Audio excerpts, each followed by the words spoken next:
Congratulations, you're doing so well. Come right here.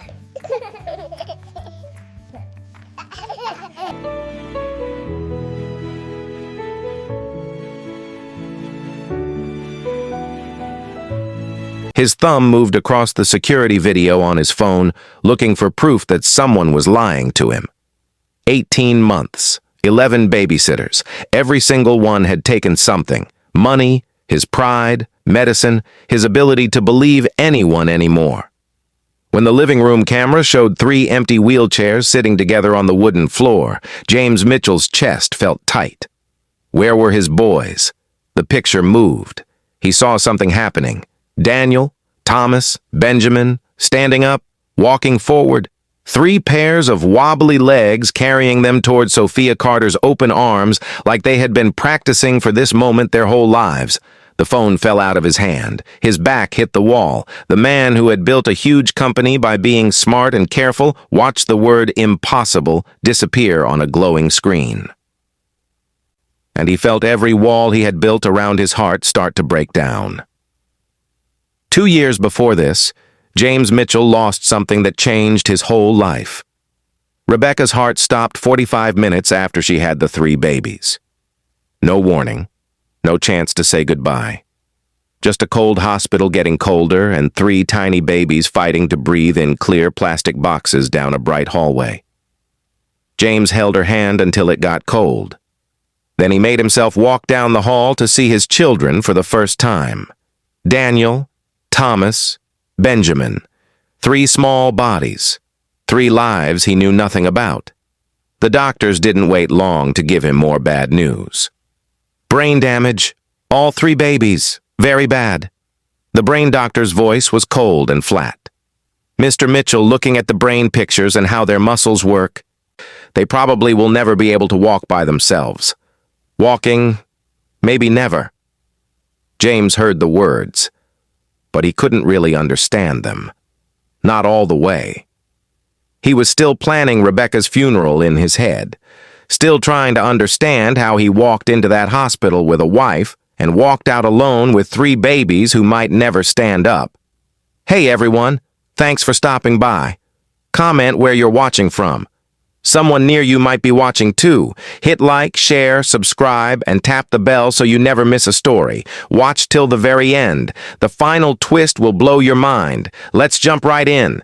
Weeks turned into months. The boys didn't get better. They didn't do anything babies usually do. They just sat still in special wheelchairs, their small bodies quiet, their eyes looking at nothing. James hired the best doctors money could buy. He flew in experts from other countries, bought equipment that cost more than most families make in a year. Nothing changed. The boys didn't walk. They barely moved.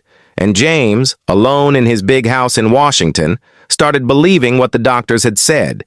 His children would never stand up, never run, never chase each other through these empty hallways like he had dreamed about. He buried that dream next to Rebecca. Then the babysitters started coming. The first one quit after 2 weeks. She said watching the boys was too sad. The second one spent more time on her phone than with his children.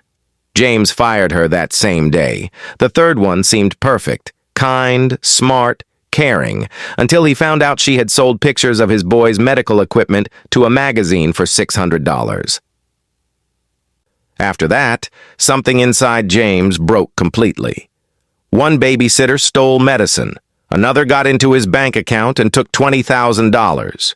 Each person came with smiles and good papers and left with pieces of his trust bleeding behind them. James stopped seeing people. He saw dangers, weak spots, hidden plans to hurt him. He put cameras in every room, every hallway, every corner of the house. He watched videos at night, going backward, zooming in, studying them, looking for the lie, the theft, the betrayal he knew was coming. The cameras became his only protection against a world that had taken everything. So when Sophia Carter walked through his door, 29 years old, quiet, calm, James didn't see a person. He saw the 12th disaster waiting to happen. "No trying new things," he told her without looking up from her papers. No getting too close to them. No speeches about hope. Follow the doctor's plan exactly. The doctors have made it very clear. Sophia nodded. I understand. But she didn't understand. Or maybe she understood too much. Because Sophia ignored his rules. She sang songs to those boys when nobody was looking. She moved their arms and legs in ways the therapists had never shown. She whispered nice things to them like she believed they could hear her, like she believed they could be more than their medical labels. And James watched it all through his cameras. At first, he watched to catch her doing something wrong. Then he watched because he couldn't look away, because something was happening in that house. Something small at first. Daniel smiled during her songs. Thomas's fingers moved when she played music. Benjamin held his head up longer than he ever had before. James told himself it meant nothing. Told himself hope was dangerous. Told himself the doctors knew best. But late at night, alone in his office with the blue light of computer screens on his face, James watched a woman fight for his children with nothing but patience and belief. And somewhere deep in his chest, in a place he thought had died with Rebecca, something started to crack. He didn't trust it. Couldn't. Because hope, when you've buried it that deep, doesn't feel like relief. It feels like a trap. But before we go further, hit that subscribe button, like this video, and tell me in the comments where you're watching from. If you've ever felt like hope was too scary, like trusting again might break you. This story is for you.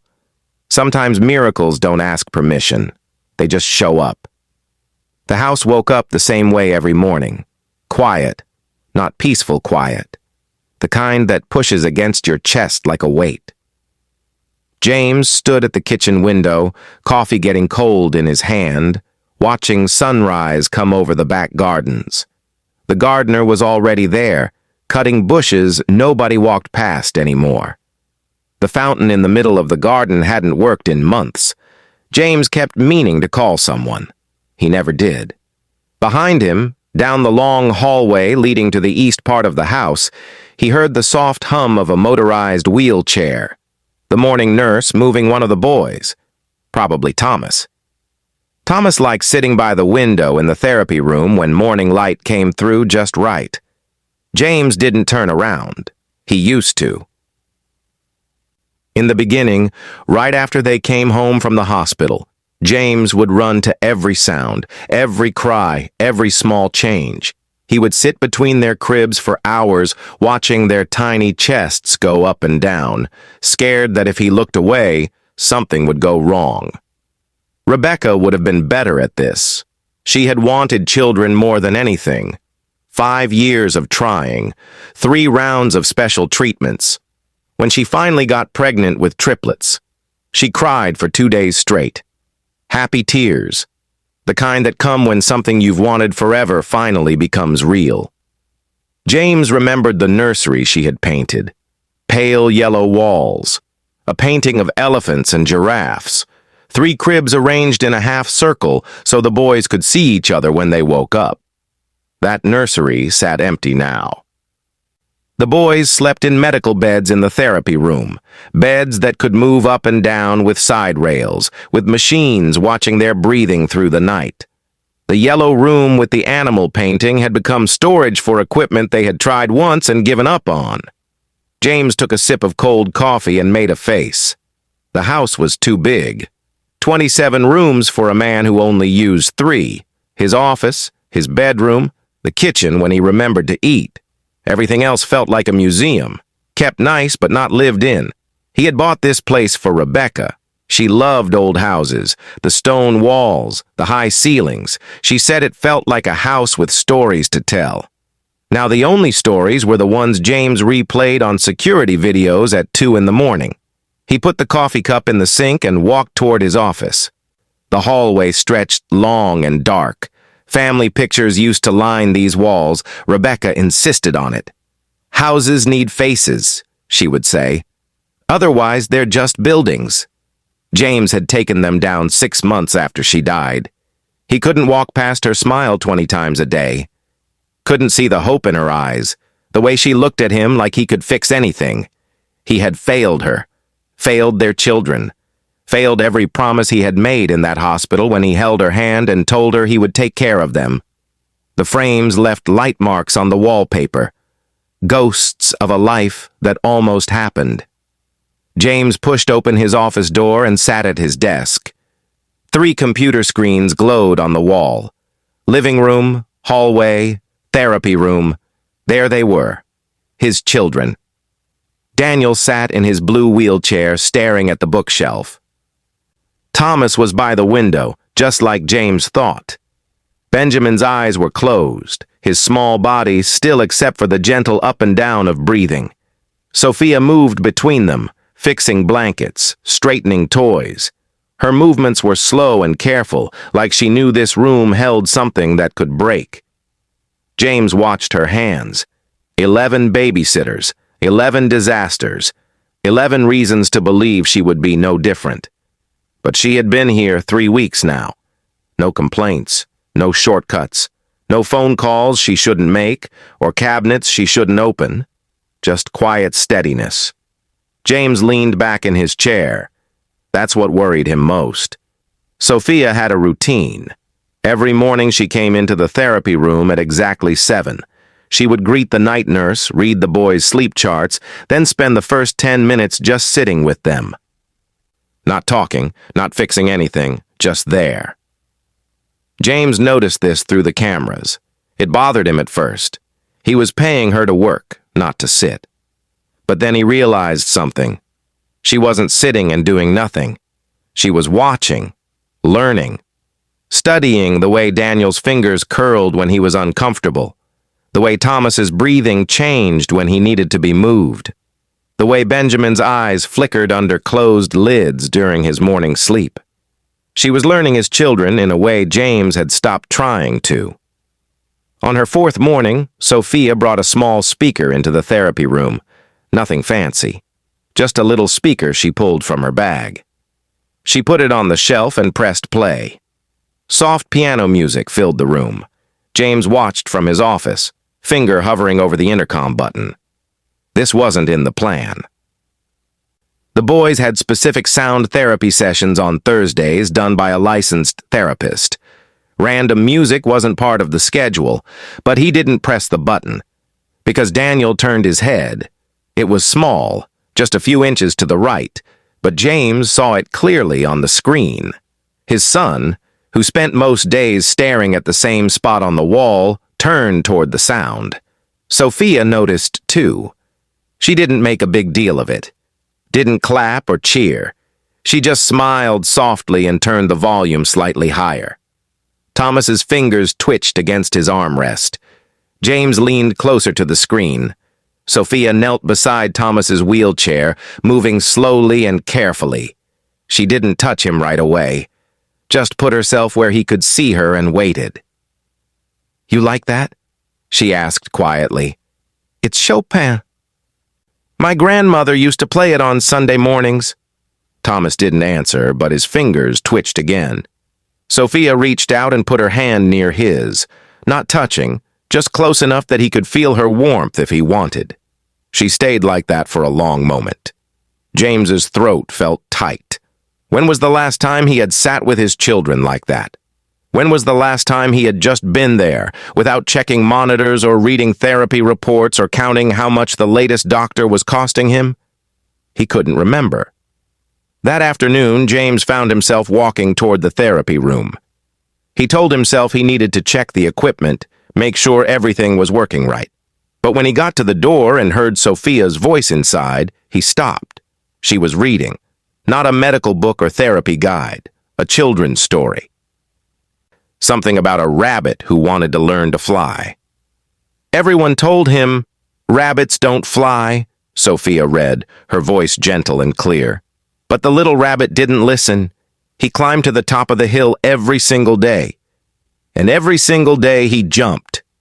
James peeked through the crack in the door. The boys were arranged in a half circle around her.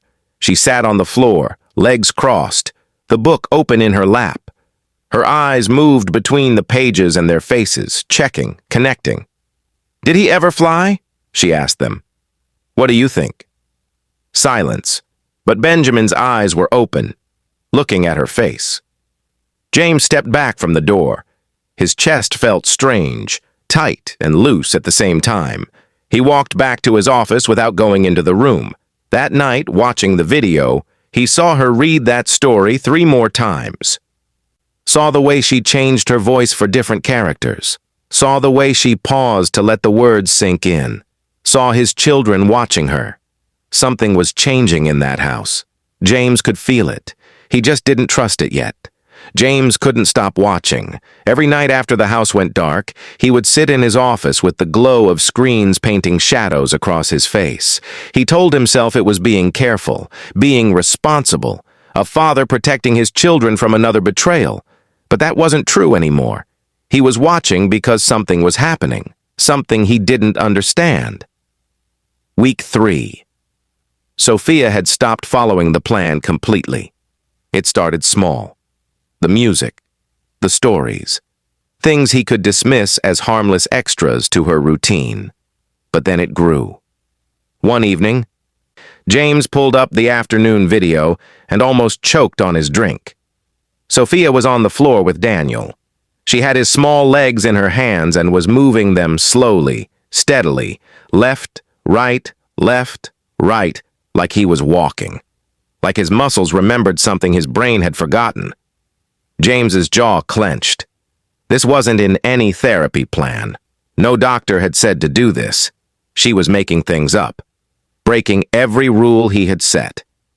He reached for his phone to call her, fire her, end this before it went any further. But then Daniel laughed. Not a big laugh, just a small sound, barely more than breath. But James heard it through the speakers and his hand froze over the phone. His son was laughing. When was the last time he had heard that sound? James put the phone down. His hands were shaking. He kept watching. Sophia moved to Thomas next. She put a small toy truck just beyond his reach on the tray attached to his wheelchair, too far for him to grab without trying hard. Come on, sweetheart, she said softly. You can do it. Just a little stretch. Thomas's arm stayed still. Sophia waited, patient, not rushing. I know you can, she whispered. I believe in you. James watched the screen, holding his breath without realizing it. Thomas's fingers twitched. His arm moved, slowly, painfully slowly, reaching forward. His small hand stretched toward the truck. He touched it. Sophia's face broke into the biggest smile. Yes! Look at you! Look at what you just did! Thomas's fingers curled around the toy. James's eyes burned. He rewound the video, watched it again. And again. That small arm reaching, those tiny fingers closing around plastic. Such a simple movement, something any other child would do without thinking. But his son had just done the impossible. James rubbed his face with both hands. This was dangerous, all of it. Sophia was giving his children false hope, pushing them beyond what the doctors said they could do. When she failed, and she would fail, the disappointment would destroy them, destroy him. He should fire her tomorrow morning. First thing. But instead of writing a letter to fire her, James pulled up more video. Benjamin, the smallest of the 3. The one who kept his eyes closed most of the day. Sophia sat beside his wheelchair with a picture book. She wasn't reading it, just showing him the colors. This one's blue, she said, pointing, like the sky, and this one's yellow, like sunshine. Benjamin's eyes were open, looking at the page. You see it, don't you? Sophia whispered. You see everything. She turned the page. Benjamin's hand lifted from his lap. Just an inch, but it lifted. Sophia noticed. She gently took his small hand and put it on the book. There you go, sweet boy. You touch it. It's yours. James watched his son's fingers press against the paper. Something cracked in his chest, deep and painful. He closed the laptop, sat in the darkness of his office, and for the first time in 2 years, James Mitchell didn't know what to believe. James didn't plan to talk to her. It just happened. 3 weeks of watching through screens. 3 weeks of videos that kept him awake at night. 3 weeks of seeing his children respond to a woman who broke every rule he had set. He couldn't stand it anymore. Tuesday afternoon, James left his office and walked down the hallway toward the therapy room. His footsteps echoed against the marble floor. Each step felt heavier than the last. He didn't knock, just pushed the door open and stood there. Sophia was on the floor with Benjamin. She had his small legs in her hands, moving them in that same steady pattern. Left, right, left, right. Like she was teaching his muscles to remember something they had never learned. She looked up when the door opened. No surprise in her eyes, no fear. Just calm, knowing. "Mr. Mitchell." James's voice came out harder than he meant. "What are you doing?" Sophia didn't stop the movement. "Motor pattern training. It helps build brain pathways." "That's not in the plan." "No, sir, it's not." James stepped into the room. "I gave you specific instructions. Follow the medical plan. No making things up. No experimental treatments." Sophia gently put Benjamin's legs down and stood up. She wiped her hands on her pants and faced him directly. "The medical plan has them sitting in wheelchairs all day with almost no activity. That's not treatment. That's just keeping them alive." James's jaw clenched. The doctors gave you a prediction based on numbers." Sophia's voice stayed even, but something fierce lived underneath. "They looked at scans and charts and told you what usually happens. They didn't tell you what's possible. They're experts. They've seen hundreds of cases like this." "Have they seen your children?" The question hung in the air. James stared at her. "Excuse me?" Sophia took a breath. "Your boys aren't numbers, Mr. Mitchell. They're not case studies or data points. They're children. And children deserve someone who sees them, not their medical label." James felt heat rise in his chest. "You think you know better than doctors who've studied this for decades? I think I know that giving up on a child is the one thing guaranteed to fail." Silence. James's hands were shaking. From anger or something else, he couldn't tell. "You're filling their heads with false hope," he said quietly. "When this doesn't work, and it won't, they'll be crushed." Sophia looked at him for a long moment. Something changed in her eyes. Not pity, something deeper. "They're 2 years old, Mr. Mitchell. They don't know what false hope is. They only know what they feel. And right now, they feel someone believing in them." She paused. Maybe for the first time. The words landed like a slap. James opened his mouth, closed it. Sophia turned back to Benjamin, kneeling beside his wheelchair. "You hired me to care for them," she said softly, not looking at James. "That's what I'm doing." She started the leg movements again, gentle, patient, steady.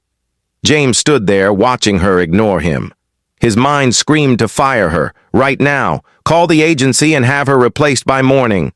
But his feet wouldn't move, because deep down, in a place he had locked away, a voice whispered something he didn't want to hear. What if she's right?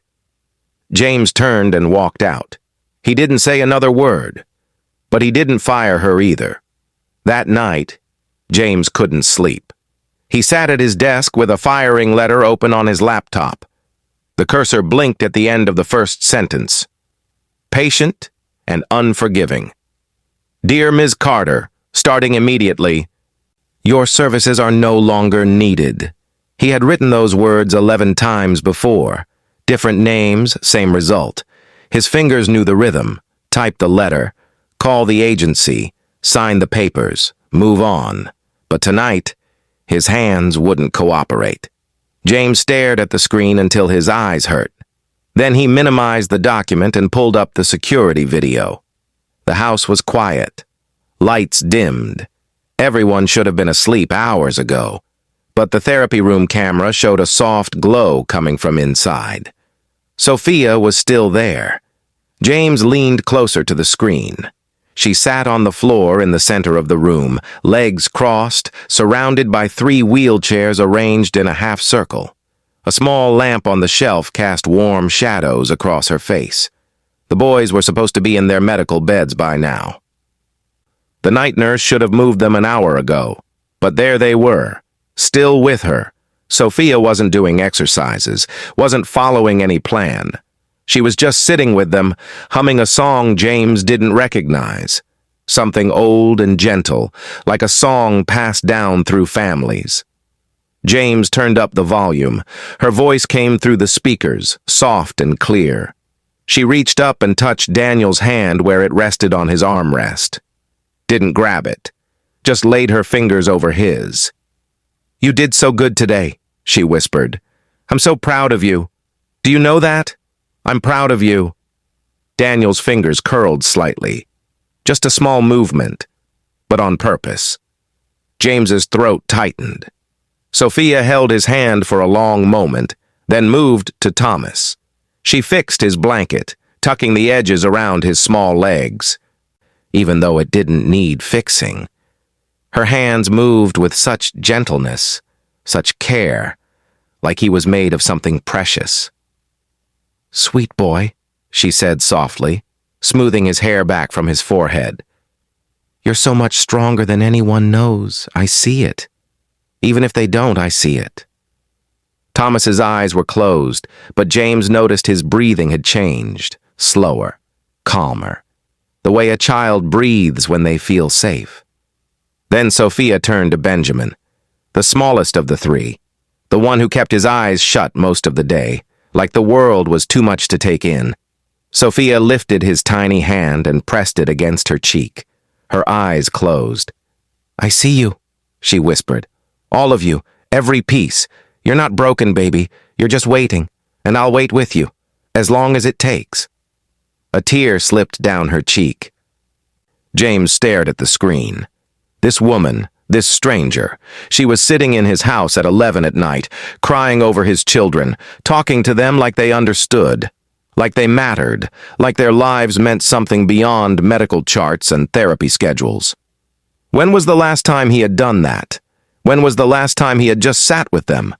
Not as a worried father counting costs, not as a man reading therapy reports, just as their dad, just being there. He couldn't remember. The realization hit him like a punch to the chest. James closed the laptop slowly. The firing letter sat unfinished in its window, waiting. He should send it. Logic demanded it. Sophia was dangerous. She was filling his children with hope that would break them. She was disobeying doctors who had studied these conditions for decades. She was breaking every rule he had set to protect his family. But another voice spoke. Quieter. Deeper. "What if she sees something you stopped looking for?" James stood up and walked to the window. The garden sat dark below, moonlight catching the edges of uncut bushes. He thought of Rebecca. What would she say if she could see him now? See what he had become? A man who watched his children through screens. A man so afraid of losing more that he had stopped being there for what remained. She would hate this. She would hate him. James pressed his forehead against the cold glass. He deleted the firing letter. Told himself it was exhaustion. Finding another babysitter meant paperwork, background checks, interviews. He didn't have the energy. But as he climbed the stairs toward his empty bedroom, he heard it. Soft humming, drifting from the therapy room below. Sophia was still singing to his children, and James realized the truth he had been avoiding. He wasn't keeping her because firing her was hard. He was keeping her because she was the only person in 2 years who hadn't given up on his boys. And somewhere deep inside, he needed to see what happened when someone refused to accept impossible, even if it destroyed him. Week 4. James stopped pretending he wasn't obsessed. Every night after the house went dark, he would sit in his office and pull up hours of video. Fast-forwarding through empty hallways, pausing on moments that made his chest tight, rewinding scenes he needed to see again and again. Sophia had changed the therapy room. Small things at first. She had moved the wheelchairs closer together so the boys could see each other, replaced the plain white blankets with colorful ones she had brought from home, added 2 plants by the window, real ones. She said the boys needed to see things grow. James didn't stop her. He should have. It wasn't in the plan. But watching the room change from cold and clinical to warm and lived in did something to him he couldn't name. Then the real changes started. Thursday afternoon, the licensed physical therapist came for the boys' weekly session. James watched through the camera as the woman, Dr. Harrison, she had been coming for 18 months, examined each child. Muscle tone, joint flexibility, reflexes. She started with Daniel, moved his arm, then his leg. Her hands paused. She did it again. James leaned toward the screen. Harrison looked up and called Sophia over. They spoke quietly, heads bent together. James couldn't hear the words clearly, but he caught pieces. Significant improvement in muscle tone. This is unusual. What specific exercises? Sophia explained something, moving her hands. Dr. Harrison nodded slowly, writing on her clipboard. Then she moved to Thomas and Benjamin, examining them with new attention. When she left an hour later, she paused at the door, looked back at the boys, then at Sophia. "Keep doing whatever you're doing," she said. "I'll change the official plan to include your methods." James sat back in his chair. His heart was pounding. That night, he didn't just watch current video. He went back, day by day, week by week. He watched Sophia on the floor with Thomas, moving his legs in walking patterns, over and over. The same movement, the same rhythm, patient, steady, never frustrated, never giving up. He watched her hold Daniel's hands, helping him put weight on his feet for just seconds at a time, his small legs shaking, then holding, then shaking again. But each day he held a little longer. He watched her with Benjamin doing arm exercises to music, his tiny arms moving slowly at first, then smoother, more controlled. James pulled up video from the first week she had come. The boys sat still in their wheelchairs, empty, distant. Then video from yesterday. Daniel reaching for a toy across his tray. Thomas's foot tapping to music. Benjamin holding his head steady, eyes following Sophia as she moved around the room. The difference was undeniable. James's hands shook on the keyboard. He opened a new browser window and typed in brain plasticity in children with cerebral palsy. Articles flooded the screen. Medical journals, case studies, research papers from universities he recognized. He clicked the first one. Early intervention in pediatric cerebral palsy cases has shown remarkable results in brain pathway development. He clicked another. Repetitive motor pattern training can help the brain form new connections, going around damaged areas. And another. The baby and toddler brain shows extraordinary plasticity. With consistent targeted intervention, children with CP have achieved mobility outcomes far exceeding initial prediction. James read until his eyes burned, until the words blurred together, until 3 a.m. came and went and the house sat silent around him. Everything Sophia had said, the brain pathways, the brain's ability to rewire itself, the importance of early intervention, it was all there, in black and white, published in medical journals.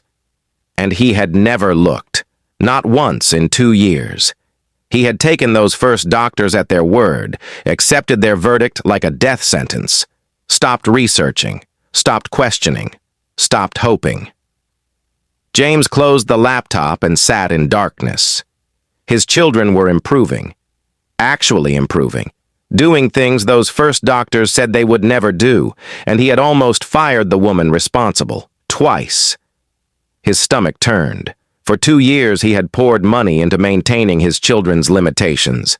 Expensive wheelchairs, medical equipment, nurses who kept them comfortable in their medical label, but he had never once fought for something more.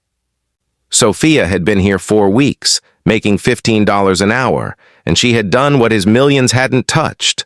because she believed, and he had stopped believing the day Rebecca died. James's eyes burned, his throat closed. Shame. That's what this feeling was, deep, crushing shame. He had failed his children, not by loving them too little, but by expecting too little, by accepting defeat before the battle even started. Rebecca would never have accepted it. She would have read every journal, talked to every doctor, tried every method. She would have fought with everything she had.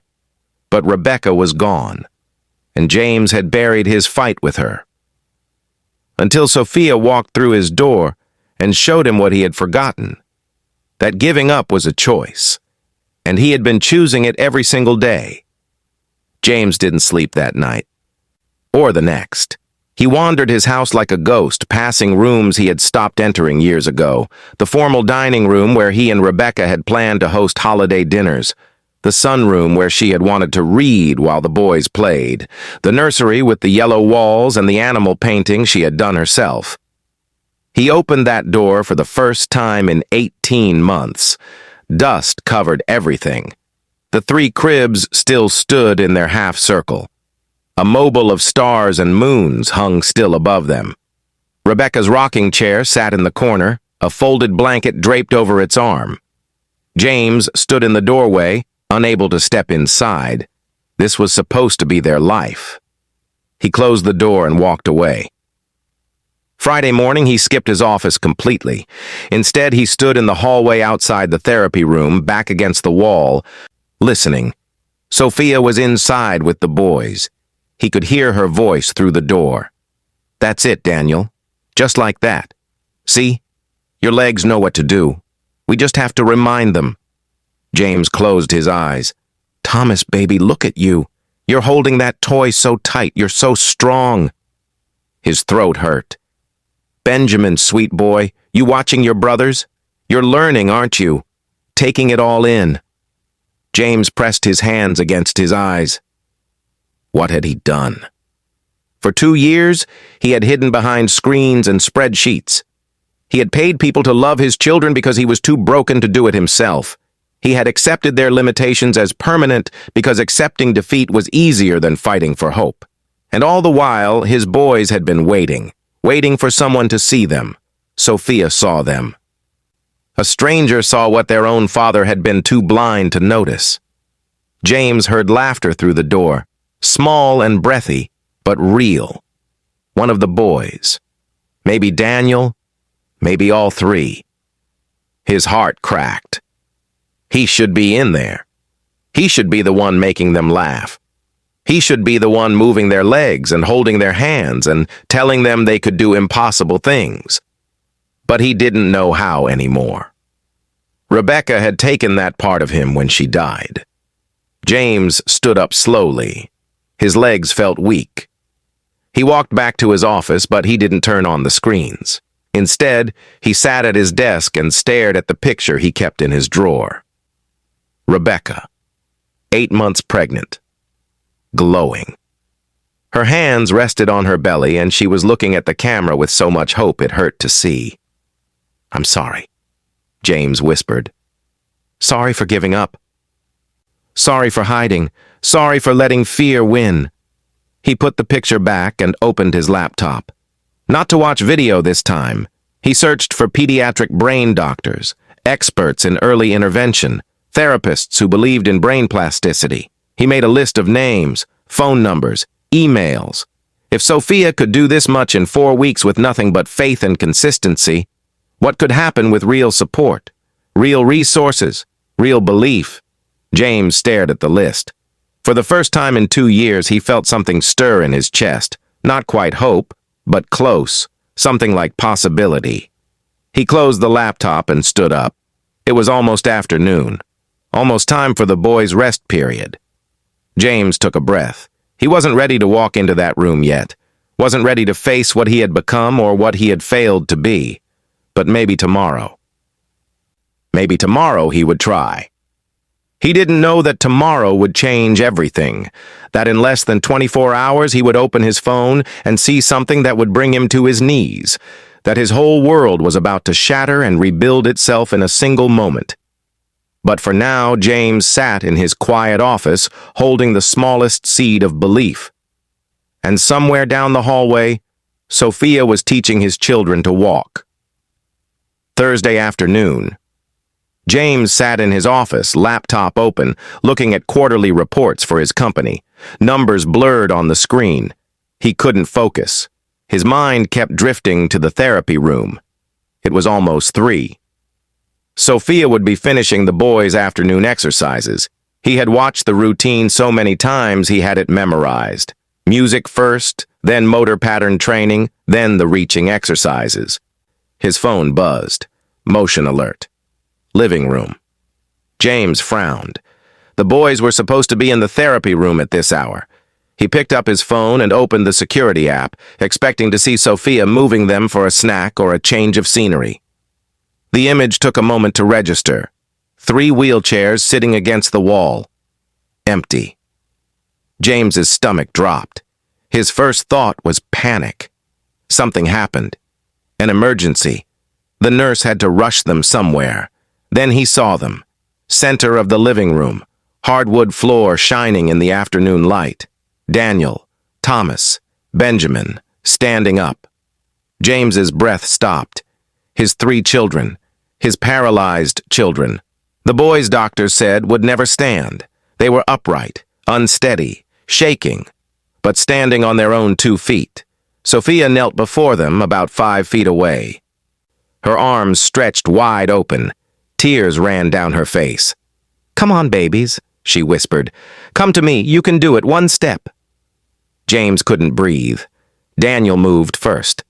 His small foot lifted from the ground, hovered, then came down again. An inch forward. A step. James's hand flew to his mouth. Thomas went next, more careful. His legs shook badly, but he moved. 1 foot, then the other. 2 steps. A sound escaped James's throat. Something between a gasp and a sob. Benjamin, the smallest, the one who kept his eyes closed, he stood there shaking, arms out for balance. Sophia reached toward him. "You can do it, sweet boy. I'm right here." Benjamin's foot lifted. It came down. Another lift. Another step. 3 steps. James watched his youngest child walk toward Sophia's open arms. His phone slipped from his fingers. It clattered against the desk, but he didn't hear it. His knees buckled. James slid from his chair, back scraping against the desk, until he sat on the floor. His legs wouldn't hold him. On the phone screen, face down but still playing, he could hear Sophia's voice. "Yes! Oh my God, yes! Look at you! Look at what you're doing!" The boys reached her. She gathered all 3 into her arms, pulling them against her chest, crying openly. "I knew it!" she cried. "I knew you could! I knew it!" James sat on his office floor, unable to move. Tears poured down his face. His whole body shook. 2 years. 2 years of doctors saying never. 2 years of experts confirming impossible. 2 years of accepting that his children would spend their lives in wheelchairs. And there they were, standing, walking. Reaching toward a woman who refused to believe what the world told her. James pressed both hands against his face and cried. Not quiet tears, not controlled grief. This was something deeper, something breaking open inside him that had been locked away since the day Rebecca died. Every failure, every betrayal, every night spent watching screens instead of holding his children, the shame, the fear, the hope he had buried so deep he forgot it existed. It all came flooding out in waves that shook his entire body. His children could walk. His children could walk. And he had almost given up on them. James didn't know how long he sat on that floor. Minutes, maybe longer. When he finally found the strength to stand, his legs felt hollow. He grabbed the edge of the desk and pulled himself up. His phone lay face down, still showing the living room feed. James didn't pick it up. He didn't need to watch anymore. He walked out of his office on unsteady feet, down the long hallway, past the empty frames on the walls, past the silence he had built around himself like armor. The living room door was open. He stopped in the doorway. Sophia sat on the floor, all 3 boys in her lap. They were tired from the effort, small bodies limp against her chest. She held them like they were made of something precious. Her face was wet with tears, but she was smiling. She looked up when she felt him there. Their eyes met. James expected to see triumph in her face, pride, a look that said, "I told you so." But that's not what he saw. He saw compassion. For him. Sophia didn't say anything, just watched him with those steady eyes, holding his children like she had always held them, like they mattered. James's legs gave out again. He dropped to his knees in the doorway, unable to take another step. "How?" His voice cracked. "How did you know?" Sophia looked down at the boys, then back at him. "I didn't know, Mr. Mitchell." Her voice was soft, gentle. "I just believed." Something broke inside James, the last wall, the final defense. He crawled forward on his knees until he reached them.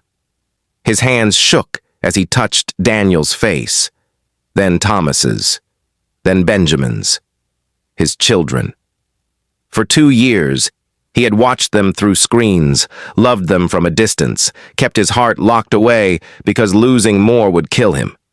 But they were here, alive, fighting, growing, and he had almost missed it. James gathered all 3 boys into his arms, pressed his face against their small heads, breathed in their smell. "I'm sorry," he whispered. "I'm so sorry." He said it over and over, an apology for every day he had spent hiding, every night he had chosen fear over faith, every moment he had let grief steal from them. Sophia quietly moved back, giving him space, but James reached out and grabbed her hand. "Stay," he said. "Please." She nodded. They sat there together on the living room floor, a broken father holding his children, a faithful woman who had refused to give up. 3 wheelchairs pushed against the wall, no longer needed. James looked at Sophia through blurred vision. "You gave them their legs," he said. She shook her head slowly. "No, Mr. Mitchell. They gave themselves their legs. I just reminded them they could try." James closed his eyes. Rebecca would have loved this woman. Rebecca would have loved this moment. And somewhere, he believed, she was watching. The afternoon light moved through the windows, casting long shadows across the floor. The house felt different now. Not empty, not dead, alive. James held his children tighter and let himself feel something he had forgotten existed.